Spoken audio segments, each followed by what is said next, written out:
Hey everybody, this is GGB. We're going to be doing college basketball upset of the day, Friday edition. In a shock to absolutely no one, Houston beat Towson last night, so I'm sitting at 1 point entering the last 3 days. So if you're wondering, I need either an upset a day or a day with no upsets, and I pick a biggest upset of the day and just one normal upset of the day. So yeah, this if I don't hit today, and if there is an upset, my week is likely over of trying to hit that 4-point goal.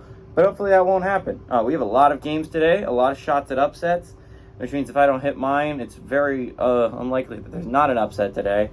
But let's get going. We got a lot of games. At 3:30, we got Georgia, who's 2-1, taking on number 12 Miami, who's 3-0.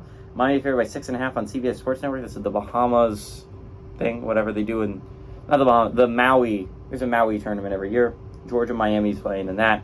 At 4:30, Houston won last night, so they will play again today. Number 6 Houston, who's 4-0, takes on Utah on a neutral court, Charleston Classic. It was 3-0. Houston favored by 9.5 on ESPN2. At 6 o'clock, Bucknell, who's 1-3, trailing number 9 Duke, who's 2-1. Duke favored by 31.5 on ACC Network. At 6:30, we got Butler, who's 3-0, trailing number 18 Michigan State, who's 1-2. Michigan State favored by 8.5 on FS1. At 7 o'clock, we had Stonehills, who's 1-3, trailing on to number 17 Kentucky, who's 2-1. Kentucky favored by 33 on ESPN+. At 7 o'clock, we have Radford, who's 2-2, trailing number 24 James Madison, who's 3-0. James Madison favored by 9 on ESPN+. At 8 o'clock, we had Oral Roberts, who's 1-2, trailing number 13 Texas A&M, who's 3-0. A&M favored by 19 on ESPN+. At 8 o'clock, we had UNC Greensboro, who's 1-1, traveling to number 14 Arkansas, who's 3-0. Arkansas favored by 15.5 on ESPN+. 8 o'clock, we got UC Riverside, who's 1-2, traveling number 20 UNC, who's 2-0. UNC favored by 22 on ACC Network. At 8 o'clock, we have Mercer, who's 1-2, traveling number 22 Alabama, who's 3-0.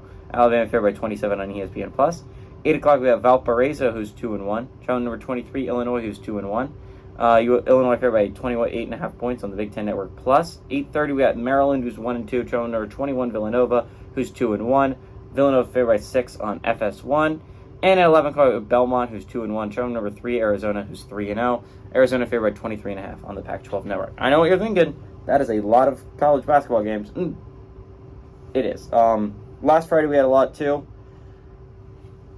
I'm going to be honest, there were some really good ones last Friday, too. Not only Arizona-Duke, which was the highlight of everyone's night, obviously, but BYU San Diego State played last weekend, and it wasn't a shocker that BYU could beat San Diego State, but that was a San Diego State that was a top 25 basketball team, and it was a BYU team that was not.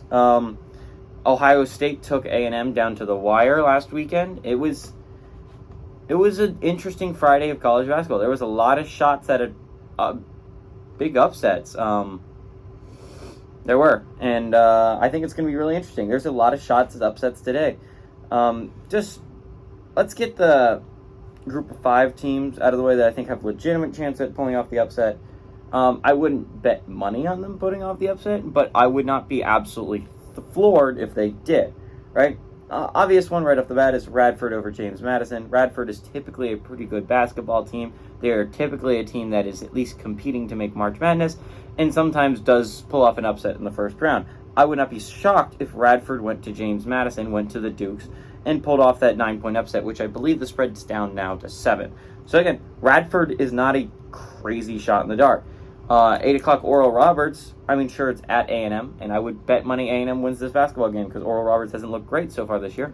But it is Oral Roberts. They are typically a pretty competent basketball team. They might have started the year out rough, but Oral Roberts always has that chance, that potential to beat you. Same with UNC Greensboro, traveling number 14 Arkansas, right? UNC Greensboro has been a tournament team the past couple of years. Like, it is a typically pretty competent team. UNC Greensboro is an interesting basketball team going on the road to number 14 Arkansas. There's a shot there. And then finally, Belmont. Belmont is normally a really good basketball team. This is normally a 12 seed, by the way, which is, if you're a smaller conference team, a 12 seed is about as high as you could possibly hope to get. Belmont is typically pretty good. Belmont, if I'm Arizona, it's at least a little bit scary to me. It is the best basketball team not named Duke that you've played. Belmont, I mean, the Pac-12 has had some upsets this year. I mean, you don't have to go that far back to UC Irvine beating USC this week. There's always a shot Belmont pulls that off. Anyways, those are my group of five. This is my not Power 5 teams that I think have a legitimate chance of pulling off upsets. Now, let's get to some actual realism. Georgia can beat Miami. Georgia has looked pretty solid to start the year. Miami has been fringe, right? You don't have to go back that far. I believe Monday or Tuesday. I forget what day it was. I think Tuesday. No, Monday. FIU took Miami down to the wire, which is not ideal considering FIU hadn't won a basketball game up until that point. Miami has been living on the fringes of surviving significantly worse teams than them. Georgia's not a significantly worse team than them. This is on a neutral court. I would not be absolutely floored if Georgia could win this matchup. Same with Houston and Utah, right? Houston hasn't been living on the fringes like Miami has. They've been winning consistently, but this was against significantly worse teams. Utah might not be the best Pac-12 team, but this is a Power 5 competition, and Utah has looked good to start the year. Now, this is against significantly inferior competition. I'm not absolutely floored that they're undefeated heading into this matchup. They did beat Wake last night, so it's at least something. Wake was almost a tourney team last year, but I don't know. I think Utah could give Houston a run for their money.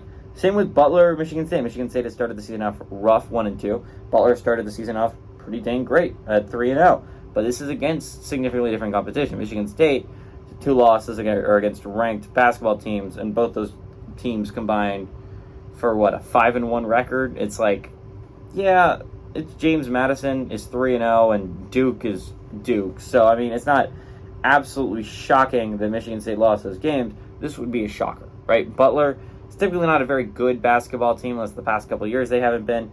But this could be a big game for Butler, right? A big game for Michigan State, big game for Butler. If you're Michigan State, it's your home court. You got to give the fans something to wash that sour taste out of your mouth of losing the home court to James Madison. Beating a pretty solid Butler squad would do it. And then Butler, if you go on the road and beat Michigan State, suddenly your season looking like possible March Madness, even though it is early on. 4-0 start with a win over Michigan State. Not going to hurt your tournament hopes.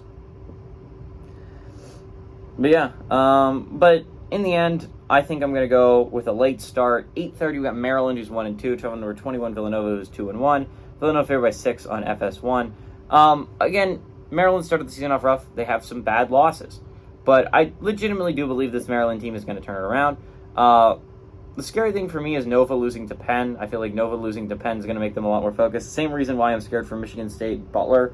And I don't legitimately think, even though Butler is looking good, that Michigan State's going to lose that game because it started their season off rough. I feel like this is a spot to turn it around if you're Michigan State and get a big win. I don't think Georgia's as good of a team as Miami is, despite Miami living on the fringes. I don't think Utah's as good of a team as Houston. I think this is going to be Houston's first competent win. This is why I'm rocking with Maryland over Nova. I'm scared that Nova should have a lot to play for. I feel like Nova is a good basketball team, and that's scary. But I like Maryland. I think Maryland is a competent basketball team. I think it is a good basketball team, and I legitimately do believe Maryland can go on the road. I think the Terrapins go on the road and they beat the Wildcats.